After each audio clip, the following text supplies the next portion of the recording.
So, before I get into my monologue of this whole thing today, I gotta say, and probably an unpopular opinion about the gym. I don't think gyms should play music 24/7. Alright? And I know it's within their right to do whatever they want and everything, but man, sometimes I don't want to listen to music all the time.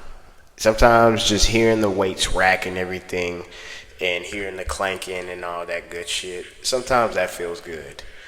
And it's more so for the fact that I can't upload a video or let y'all hear the screeches and the yellings of all of this without getting copyrighted on my videos. So I gotta do a voiceover just to have a little background noise, which isn't music, to not get copyrighted.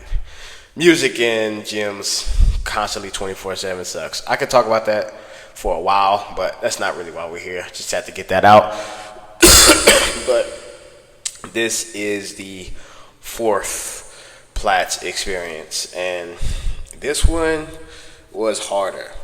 Obviously, they're gonna get harder each time, but this one was really harder. And something I realized, man, is everything after the squats is fucking easy. And it's might not look easy because it's a lot of pain and everything that's going in that, and it's very intense and it looks very intense. And y'all might look at it and be like, hell no, I don't want to do that. I don't know why you're saying it's easy. But the reason why I say it's easy, everything else is easy, because the squat bar, that's the scariest part of it. And I realized that. I thought the whole workout was scary. But really, when I first get to that squat bar, man, I just look. It's like I just said that like that last time. I just look at it for a minute. I just stare. And I'm just like, man, I'm really about to try to attempt the most reps possible with this weight, even if it's not heavy. And I struggle to come to terms with that constantly. So when I was doing this one, I was feeling that same thing, but I was in a better mood because I was just feeling good and everything, and so everything starts to flow a lot better. But this, I had to find a way around that fear, and the thing that helped me find a way around that fear was I I was thinking about it in terms of doing the reps with full on repetitions and keeping it going. And what I mean by that is, like, I'm trying to get 30 reps with 275. And that's hard enough, especially since I'm not on fucking steroids. And my body is still trying to get accumulated to that. So I just turned everything into a giant set within itself. And so I would just go, and I would say, like, I hit 15 at first, and then I would stop, and then I'd try to push past that and get 16. And that's what I did on the second go. And so I just turned that into 31 reps. And that was the max set of reps I had to hit within that set. Because honestly, I didn't have a goal set of reps within this. I was kind of just literally going till failure. But I was just going twice in a row. So 2 times would be one set, another 2 times would be another set. And that's how I kind of did it. So I did a shit ton of reps. I think I did like 213 reps with squats. I did 31 reps with 3 sets of that at 275, and I went down to 205 with the back down sets, and I just hit 40 for each one of that, and that was a struggle. I was at the gym for at least at least 6 hours, and I could have cut down the time, but I started talking because obviously, you see, I'm in a different setting, in a different environment, and this is where most of my homies are. So I was talking to them a good bit. I ain't talked to them in a while, so I got sidetracked with that. But anyway, This this workout was, it was strange. This one was a little bit strange.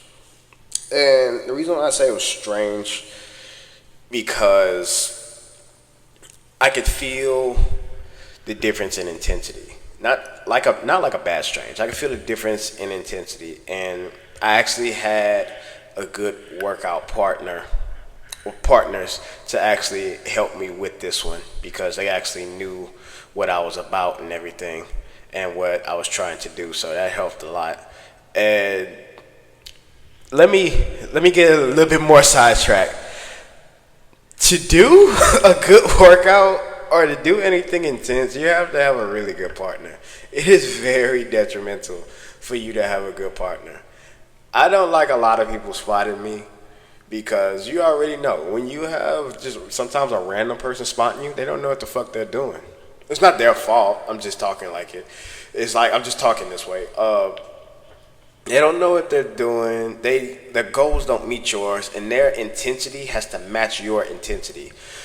With some of the partners that I was working out with, the guy that you seen that was doing the hamstring curls with me, he helped a lot because he was kind of in that same mindset in a way to where he knew exactly what I was going for, like to give me force reps and to push down on the pad to sorry, this fucking cough is killing me, to give me a better isometric hold. Like he just knew, and that helped a lot. And I noticed too, it's like the reason why your partner has to match you is because if they're gonna do this with you, then they're gonna work out a little bit too.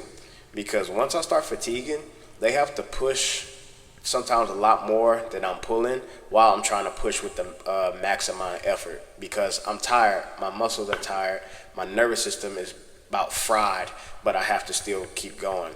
And I have to squeeze out as much as I can with as much intensity as possible. And that's like, it puts a lot of strain, so I get tired, but I have to squeeze out every single ounce of force that I can. It's like squeezing a lemon, trying to get all the juice out.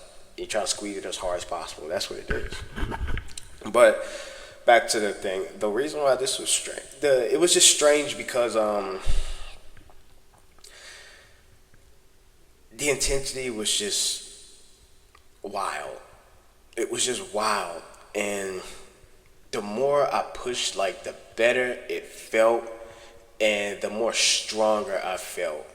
Is I didn't actually think I would be able to get this far while doing this specific workout. To be honest, I really didn't because I just don't feel it all the way. The reason why I don't feel it is because I always thought when I first started this that I would be similar to Tom Platz. Obviously, I'm not trying to be exactly like him, but I thought the intensity would be similar. But it is similar in a way, but not to the point to where he was.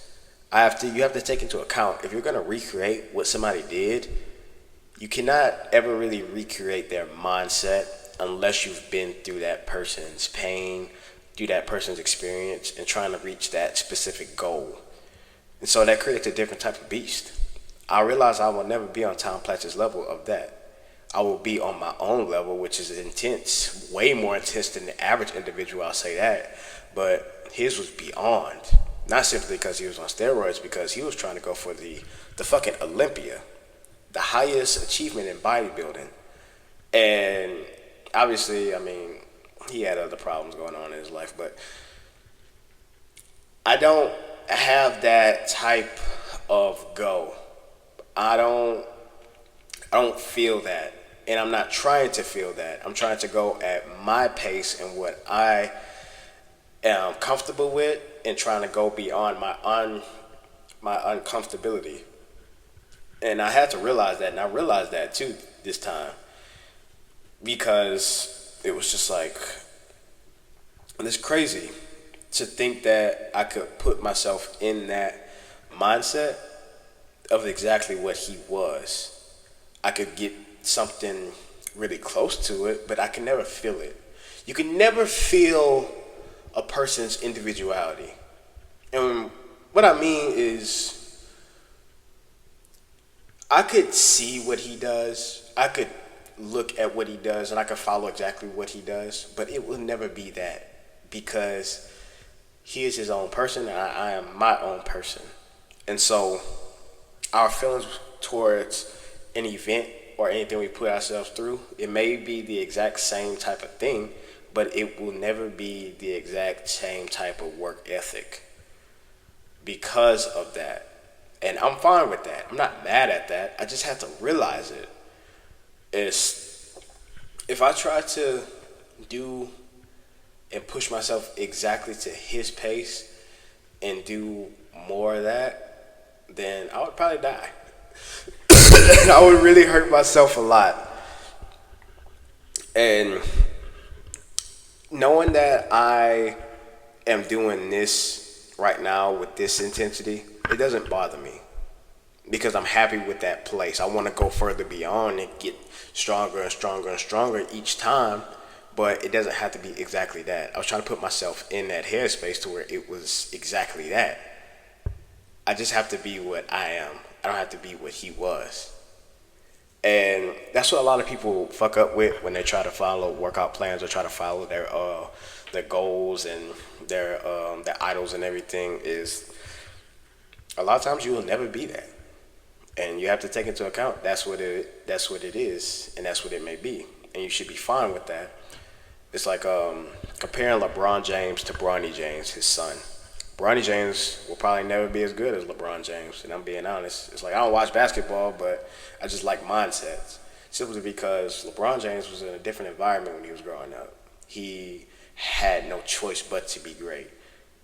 Bronny James was already set, and I mean, you're a millionaire's son. So at that point, it's like you could work hard, but it's not instilled in you. You don't have that environment to where you're looking around and just be like, man, I have no choice but to do this. It's like when you have a lot of options and everything, then you might not have that same type of beastly drive. Everybody, always have outliers. They always have outliers with things. I'm not saying everybody's like that, but majority of the time it is. When you have opportunity like that, then you might not be thinking it like that. But when you feel like you have nothing else and this is your only way, that creates not only a champion mindset, but a dominant mindset. You have to dominate not only your opponents, but yourself, and to overcome that constantly. Like Kobe Bryant, Mike Tyson, Bo Jackson, all the great athletes of eras in the past. And that's something that you as an individual, you have to realize. It's like you have to match your own intensity and find your own way, and how far do you want to go with whatever you do. And that creates a strong foundation to pursue what you want to be and what you need to do. And it takes time, man. It's not easy. It takes fucking time. It's a matter of trial and error. And the only thing is like you can't compare yourself to that constantly, because at some point you're gonna realize that, man, I can't be that. It's like, why you think a lot of people haven't become the next Mike Tyson? Because Mike Tyson was a different type of beast. And plus he had people around him, certain people around him that influenced him in that way to where he could be like that. And they influenced his mindset as well. Mike Tyson used to hypnotize himself. And his coach would hypnotize Mike Tyson in order for him to believe that he was the greatest. But within that belief, there's always this thing that's deep down inside of us that tells us, like, this is what I love, and this is what I'm good at, and this is all I have. So I have to be dominant. I have to be the greatest. I have to beat myself constantly. Beat the prior self that I was that I knew what was good, and now I have to be better than that. Be better than that yesterday's guy and be the tomorrow's man. That's what it comes down to. And so I had to realize that. And trying to find my own way in this, it helps. I mean, this isn't just a workout planning and workout goal just for me to get bigger legs. It's like it has to dig something deeper within me for me to realize myself. And I didn't think about all of this deeply like this before. It's like I was trying to find a different type of level of consciousness, and I'm slowly finding it. I'm still trying to understand it. But just like I said, it takes time. But be you and not try to be your idol fully. As it would be hard to understand unless you put yourself in something similar to those person's shoes. But yeah, this whole workout was actually really nice. This one was really cool. I could have did a lot better with it. It's like I'm cool with it, but I wasn't extremely happy with it. More so because I fucked up and I was just taking too much time out of my day to I was getting sidetracked and everything because I was just not paying attention fully to it. So my energy reserves were going down a lot. It was like I didn't really hit the quad extension as much. My quads were fried. They were fucking fried. I'm not even gonna lie to you. Those squats, they were fried. I'm surprised I did the 2 little sets I did on the quad extension. The calves, I didn't even record them because I just didn't feel like it. But I did a lot of them, so don't think I neglected my fucking calves because I never do that. But yeah, I mean, this workout was nice. But now I know next time when I go into the gym, I can't be talking to people that much. Nor do I really want to next time because that just takes up too much time and everything. But yeah, this workout was really nice. And we'll see what happens again in the future and how I feel. But right now, my legs are literally fried. This is the next day from it when I'm talking right now. And I'm going to be sore as hell tomorrow, and I'm going to feel it a lot. But yeah, this workout was really cool. And I'll see what's going to happen more. But yeah, that's basically it of what I got. So y'all have a good day. Please.